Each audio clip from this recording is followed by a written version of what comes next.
OCO, hello, Yun Gao, beloved people. My name is Donawa Nuwati, medicine warrior.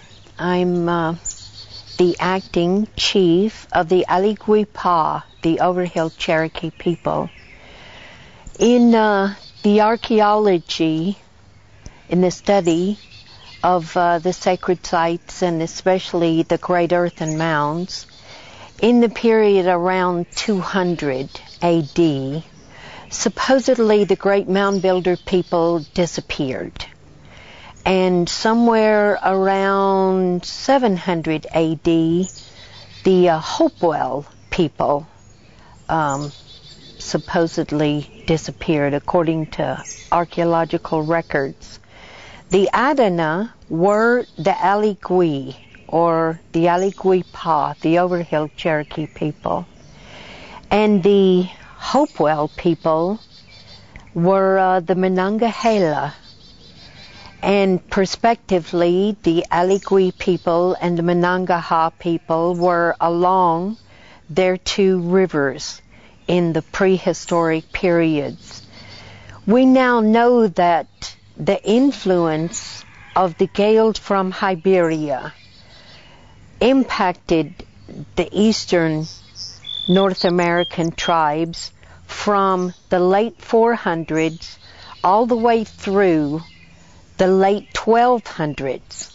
And then because of religious oppression in Europe, all of the civilized world stopped coming to this island. Among the Gaels of Iberia was a legend about a great paradise somewhere across the water. And St. Brendan was determined to find this great island of paradise. So he made several navigational journeys and finally reached the Atlantic coast of North America. The interaction between the chieftains of Iberia and the ancient Gaelic priesthood altered the ways of living as far inland as the Mississippi River. And the Allegheny and the Ohio were originally one long river called the Aligui-Sipu by the Lenape people. From the time that we began researching the Aligui-Pa or the Allegheny history, we know that the archaeologists referred to the Aligui-Pa or the Allegheny people as the Adana. And we also know that they referred to the Monongahela people as the Hopewell. These two cultures were well known for being great earthen mound builders. It wasn't, however, until the influence of the Gaels from Iberia, the Gaels from Ireland, and the chieftains of the Irish clans, and the influence of the ancient Gaelic priesthood, that the Cherokee people in Pennsylvania moved from building the great earthen mounds to building stone mound structures. The stone mound burials, the stone mound altars, the warrior walls, all of these became our customary way. Instead of the Adana and the Hopewell all being killed by an epidemic or by a war or moving to another area, as archaeologists have theorized, it is simply the reality that we came under the influence of the people from Ireland, who traveled to this continent from the 400s to the 1200s. And then under patriarchal religious oppression, they stopped coming to this country and were actually convinced that they could not circumnavigate the globe. It is with interest that we find our history here in Pennsylvania demonstrating exactly the culture that is still lived today in the Snowbird district of the Qualla boundary of the Cherokee Eastern Band Reservation at Cherokee, North Carolina. In the Snowbird district, The Wachacha family still hold annually the great mound builder ceremony called Fading Voices. In this ceremony, all the bodies of the elders who died the previous year were laid out in a star pattern on the top of the previous year's mound, and then thousands of baskets of dirt from everyone's home was put over the bodies of the elders. And year after year, this is the way the great earthen mounds were constructed. When I came to Pennsylvania in the year 2000, it was my intention to do extensive study of the earthen mounds and the stone mounds here in Pennsylvania to document the Allegheny Cherokee history. It is that the Lenape people came from the west and invaded the lands here in the Sassafras land. In one region, starting on the Allegheny River and going up the Allegheny to the border of New York, and then going all the way over almost to Binghamton, and then back down the Susquehanna River, were Allegheny lands. Immediately below them were the lands of the Monongahela that went along the Monongahela River all the way to the Susquehanna River in the vicinity of Harrisburg. The people in the northern upper region on the north side of the Appalachian Mountains were called the Overhill Cherokee. And the Monongahela people who were south of the Appalachian Highlands were called the Sandhill. And recently I discovered a map of the Highland Trails where it still outlines the ancient lands of the Sandhill people, and that whole hiking region along the Appalachian Highlands is still called the Sandhills. But the Sandhill Cherokee now are in New Jersey. So this evening in this video introduction, I would like to speak about the Allegheny way of holding our National Council. It was the way of the Allegheny people to call a council without an agenda. In other words, the day and time would be announced to the people, and they would make plans and preparation to make the journey, most often on foot, sometimes a journey of many days. Each geographical village would be represented. Each mother town would be represented, and then the holy city or the high city would be represented. In the council itself, you would walk into a designated area, usually outdoors as often as possible, on an area where the people experienced a great deal of power coming from the earth, knowing that this power in this area would assist the people in their discernment and in their receptive, intuitive abilities. Into the eastern door, the representatives would come, and to the immediate left of the entry would be a half-moon circle where the clan mothers would be seated. And then there would be an empty seating area to the immediate west, and then to the right of the eastern door would be the Skaogunsta, or the Veterans Council. And the reason that the Men's Council was made of older veterans was because sometimes the hot-blooded young warriors were too quick to go to war, and yet the Skaogunsta, or the veteran warrior, knew all the faces of war, and they were more reasoning, more discerning, and more apt not to irrationally or quickly declare a state of war. So the Men's Council would be seasoned veterans, and the Clan Mothers Council would be made up of women above the age of 49 or above the age of 56. Then in a row back nearest the wall, all the way around the seven-sided council house, would be all of the younger men and women respective on the left and men on the right, who would be bearing witness to the agenda and to the discussions of the council itself. As soon as the elders were seated in their proper places for the physical, there would be an orator who would enter through the eastern door.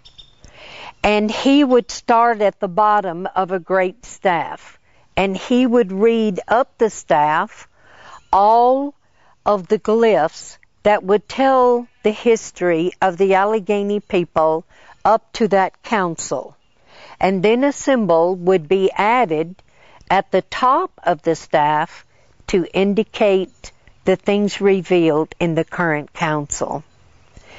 After the orator read the history, we would start with the oldest clan mother to the left, and a talking stick would be passed all the way around the circle over to the Skaogunsta's council and back to the orator. After every clan mother and every Skaogunsta had been allowed to speak, the orator would have the agenda for the council.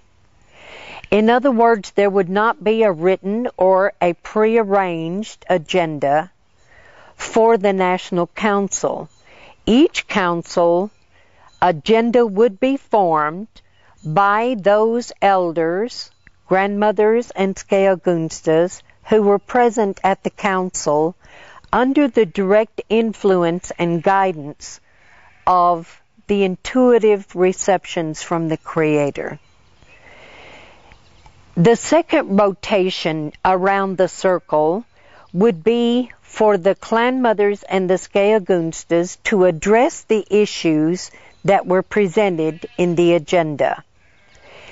Each elder would present a solution to the issue or to the problem, and as they went around the room, the orator would record each of the solutions given.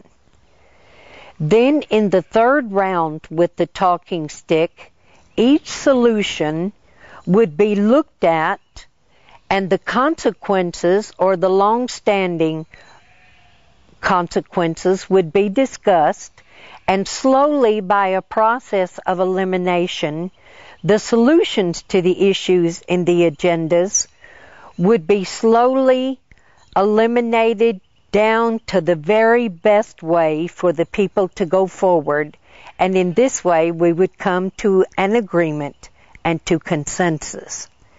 The responsibility of all the people who were bearing witness to this process was to go out from the council and inform all the other people in their villages and in their mother towns how the solutions were reached, how they resolved to go forward in the best way.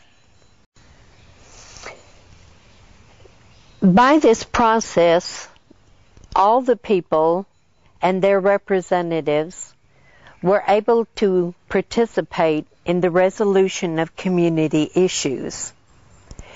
It's important to understand that in the historic period when the Europeans first made landfall in North America, they found a full democratic society among every nation on this continent.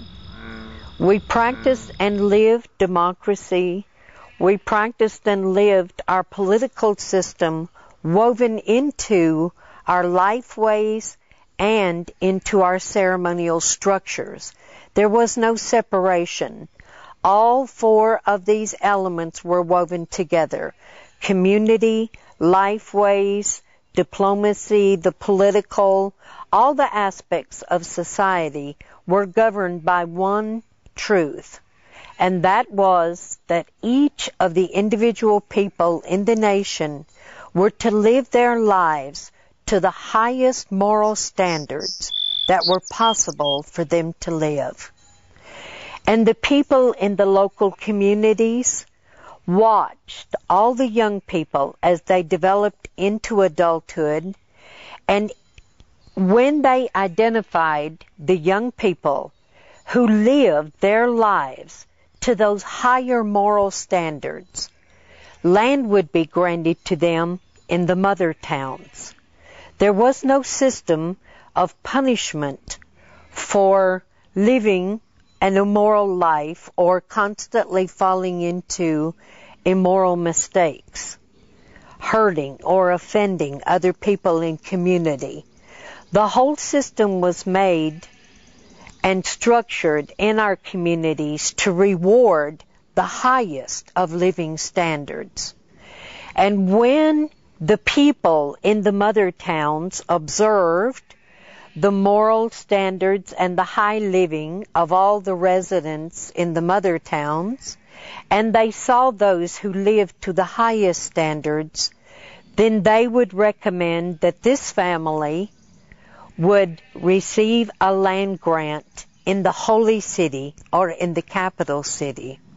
And so it was by a process of reward and acknowledgement, a process of affirming the highest of our moral standards and our living abilities, that we brought to the forefront the greatest and the most learned of our people.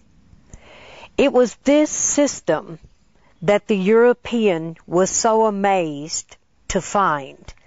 And in the letters that were exchanged among the founding fathers of this country, the authors of the American Constitution and the Declaration of Independence, we find letters where the forefathers of this country, the members of the Continental Congress, and the authors of the Declaration and the Constitution were very concerned that the second and third generation of people here on this continent would not experience or ever be able to see the true life ways of the native nations as they had first been observed with the first landfalls of the Europeans who came here. The epidemics were hitting the native nations hard and fast in those first 200 years.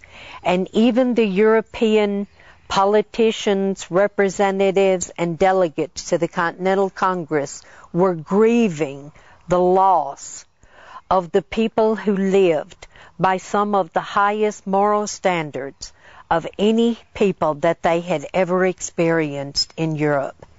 That was the reason that their whole form of government was modeled after our councils.